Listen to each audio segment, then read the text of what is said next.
जिस पर लतिका भी मान जाती है। अब जैसे वो तीसरे बैंक में चोरी करने वाले होते हैं, तभी वहाँ पर दो आदमी आकर बैंक लूटने लगते हैं और ये कोई और नहीं बर्मन के आदमी मुन्ना और तूफान थे। अब बर्मन के पास से काम छोड़ने के बाद ये दोनों बैंक लूट कर अपनी जिंदगी अय्याशी से जीना चाहते थे। तब ये दोनों बैंक से 80 लाख रुपए लूट के भागने वाले होते हैं कि तभी पलाश इन पर हमला कर देता है और इसी हाथापाई में गोली मुन्ना को लग जाती है। तब तूफान की नजर सोनू पर पड़ती है और वो सोनू को गन पॉइंट पर अपने साथ ले जा लेता है ताकि उसका रास्ता कोई न रोके। फिर तूफान बैंक से बाहर निकलकर मुन्ना और सोनू को गाड़ी में बैठाकर वहाँ से तेजी से निकल जाता है और पलाश और लतिका भी बाइक से तूफान की गाड़ी का पीछा करने लगते हैं क्योंकि उसमें सोनू थी। अब लतिका पलाश को काफी डांटती भी है क्योंकि उसने तीसरे बैंक में चोरी करने से मना किया था, लेकिन पलाश की जिद की वजह से वो तीसरे बैंक में चोरी करने आए और अब सोनू उनके पास नहीं है। तब इन दोनों के बीच में बहस हो जाती है। फिर सोनू का पीछा करते करते ये दोनों जंगल में आ जाते हैं, लेकिन सोनू का कहीं भी पता नहीं लगता और अब रात भी हो जाती है। तब लतिका अपनी माँ को फोन करके कहती है कि वो आज अपने दोस्त के घर पर रुकेगी और पलाश भी उसी के साथ है, इसलिए आप दोनों खाना खाकर सो जाना।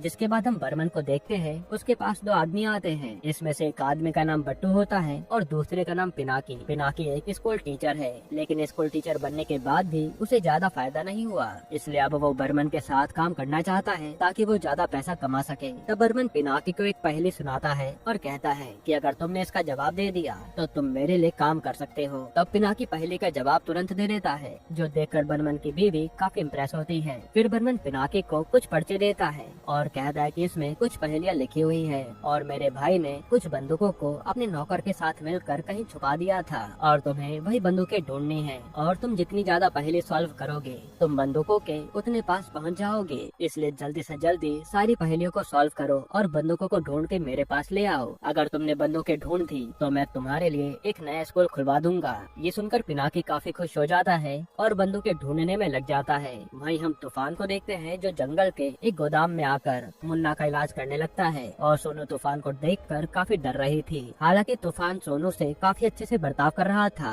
दूसरी तरफ हम लतिका और पलाश को देखते हैं जो कि अभी भी सोनू को ढूंढ रहे थे, लेकिन उन्हें सोनू का कहीं भी पता नहीं लगता।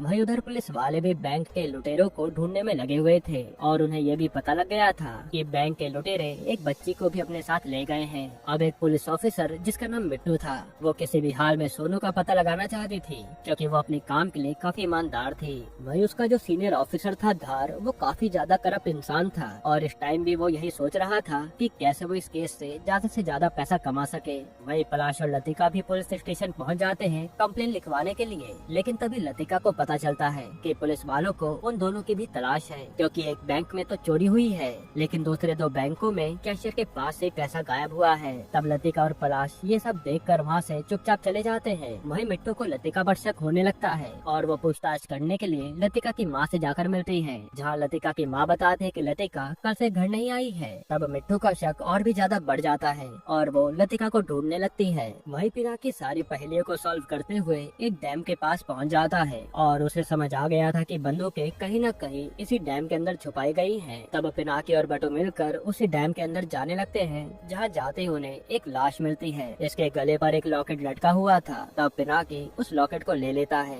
और ये दोनों वहाँ से आगे बढ़ जाते हैं।